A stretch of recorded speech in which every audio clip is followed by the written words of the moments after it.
on a Monday night, and the Twitch chat is absolutely exploding. Clearly very busy Monday nights for all of the viewers this evening. I shouldn't really diss the viewers. I'm glad to have you here. But all of you throwing the messages in the chat, a lot of very familiar names in there, I must say. The word, or not the word, but the name Nick Hughes is popping up quite a lot. Never sad to see Nick Hughes bob up out of nowhere, even if it is in the Twitch chat and not in person. But do keep your comments coming through. Any questions you've got as well, let us know, and we'll continue to get through a bit of the Euro chat. We left it with Italy and Spain, and now we're going to go into Twitter's king, the anointed superstars, by fan vote, the champions of Euro 2020, none other than big England themselves.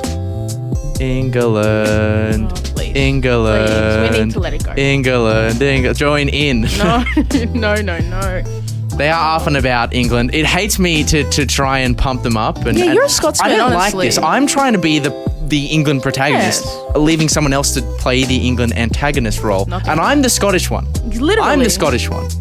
This is a very unfortunate turn of events. Are very disappointed in you. A very unfortunate turn of events, but not if you are a fan of the Three Lions, because they absolutely steamrolled Ukraine over the weekend. 4-0, they ended up winning, and Harry Kane is back. Are we willing to say that Harry Kane is back? I guess so. I guess we have to. So yeah, he's back, but I don't want to say that. But unfortunately, he is. He is back. He's warmed up. It's taken a long time to warm up. He has taken a long time to warm up. And I think the problem is that, it helps England that it's taken, he is finally hotting up at the right time of the tournament. But I think England have also heated up as time has gone on. I am and will be one of the biggest detractors of that particular nation of football. Still not totally convinced by them. I would not Still not totally convinced by them, but Disagree. they've doubled their scoreline in their last 3 games. 1-0 win, 2-0 win, 4-0 win. So pencil it in. England, 8-0 victors over Germany. Over Denmark. Imagine? That would be very convenient for Germany. Very, very. 8-0 winners over Denmark in the upcoming semi. You can pencil that in. But this had the feeling of 2018 England just a little bit, not in terms of the amount of goals scored, but in the style of goals scored. So many headers and set piece goals, honestly, in a single game. But you would never have thought it for this team coming into the tournament. That's not the way when I picture an English goal, I don't even think of for set pieces at all. It doesn't come to my mind. Well, ironic. It's funny that you say that, because there's a lot of chatter about in the analytics community about how effective set pieces are, and that they're relative to how they're relative to how often you get them. Yeah. They are a really, really good route to getting goals. So much so that Barnsley in the Championship set their system around set pieces and getting maximum profit from them. So I think that kind of benefits England. But Harry Maguire was involved in getting his big granite forehead onto the end of a few. He has looked very.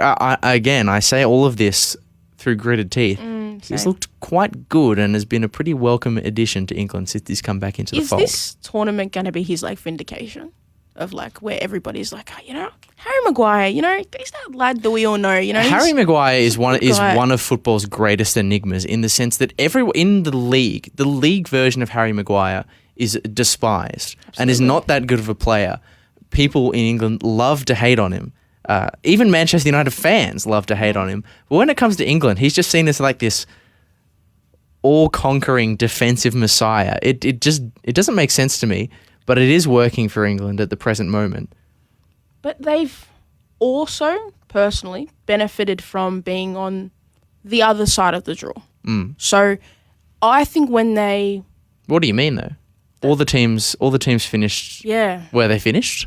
That's the logical way. No. There's no lopsided draw. There is most certainly a lopsided draw, and I know what you're trying to say, but it's they haven't versed a team to me that has been matched their current form has matched their rank, their supposed ranking. They beat Germany. Did you have high expectations for Germany heading to this tournament? I actually said that they would not even make it out of the group. See, that you're like me. I didn't have any high expectations. So, but I'm trying to play English devil's advocate here. I don't think you understand how difficult this is for me to do. Yes. But one of us has to do it. Okay. England have been good. They've got better. It's all great. But I think I still think Denmark can beat them, whatever. But I think if they make it to the finals and they verse either Italy or Spain, I think they will be fundamentally not as great of a team as they've shown throughout this tournament to people. Well, let's go back to the lopsided draw thing quickly, because it is. I know what you're saying. I know what you're saying. Yeah. A lot of the bigger nations did end up on one side of the bracket, and England so far have played depleted Germany. They've obviously just knocked out the Ukraine as well. Teams that they could be reasonably expected to beat. Meanwhile, on the other side of the bracket, all the big nations have been coming up against one another, and there's been some absolutely barnstorming games over on that side of the bracket. And I'm interested to get some Twitch opinion on this, because I haven't fully made my mind up on it either. What is the better outcome for a tournament? Is it a lopsided bracket where all the big nations, or a lot of the big nations, are clashing with one another on one side of the bracket, although it may lead to a final where technically the two best teams aren't making it in? If you have a Denmark-Italy, the strongly favoured opponent, mind you, in that situation, probably the best team over the course of the tournament would be winning. But say Spain get an upset against Italy, and you end up with a Spain-Denmark final. One team barely made it out of the group. Denmark have been okay. Some people had them pegged as dark horses. So that makes a little bit more sense. But is that the better alternative, where you've got good knockout games because of a lopsided draw, but maybe a final that's less captivating? Or would you prefer to see the two best teams going through on either side of the bracket, or two of the top four teams that have played and meeting in one final game to rule them all? What's your preferred outcome? My preferred outcome is a more even draw. You can't have it. I think it's hard to have it perfect on either side of the draw, but I do prefer seeing more competitive knockout matches, because on either side of the draw. Because when I look at the fixtures and I go, there's 3 games from this side of the draw and there's 3 games this side, I only really care about one side of the draw, because I already know that one of those teams is going to win, and that's not what I want. I want to feel like there's a point to watching all of the games. You know what I mean? Yeah, well, it's an interesting discussion as well, because who is the second best team at this tournament? Who has been the second best team at this tournament? How do you judge that? Really, is England the second best team at this tournament so far? I don't think that they are, but it is an interesting discussion. It's not always the case. Their form would say they are, based on how they formed. But I think the 2 best teams of the tournament were France and Italy, and unfortunately, France couldn't get it done to provide us with an interesting. Yeah. Well, Aussie Hair's saying, actually, I want the fairy tale of Denmark winning and Christian Eriksen to lift the cup. I think from a narrative perspective, Denmark is the team that most people who are fervent anti-Italy and anti-England, of which there are many people who are in that bracket. Absolutely. I'm not one of them. I'd prefer Italy to win. Me too. But Denmark would be an absolutely great story. They do have to get their way past an England team who have got the wind in their sails. They don't have the most attractive or competent tactical setup. There's a lot of ball circulation, but they've got great individual players. They've got a well-spoken manager. They've got a semi-final at home. More on that later. Yeah. And they've got a lot of confidence. Do Denmark have a chance? You say that England have a lot of momentum, but I also think Denmark have a lot of momentum. After what happened in the very first game, they have united not only as a team but as a nation that I think is almost more powerful than the English kind of, everyone's all excited about this thing, but Denmark have a real thing, a real tangible thing that they're this happened. It would be great. It's a great. They do have a thing that binds them, a thing that is driving them as as is said in the Twitch chat, it would make for a very good documentary / movie if they won it and that was their fire under the belly. But from a tactical setup, from a pure X's and O's, do they have a chance of winning this game? Because I think yes. I think they do. I think Ukraine is not. I don't think that that's the best measure of. I don't think that's a team that's best set up to get a result against England. They looked very, very soft through the centre of defence, and we saw England really take advantage of that multiple times. Denmark for me are a slightly different proposition because that central defensive line for them is so much stronger, is so much better equipped to deal with aerial balls. Yannick Vestergaard is a massive centre-back. Simon Kjær continues his Fury class level performances, and Andreas Christensen as well is not quite as physically imposing as the other two, but still a very competent centre-back who will have been experienced in coming up against the Premier League forwards that England have to call on.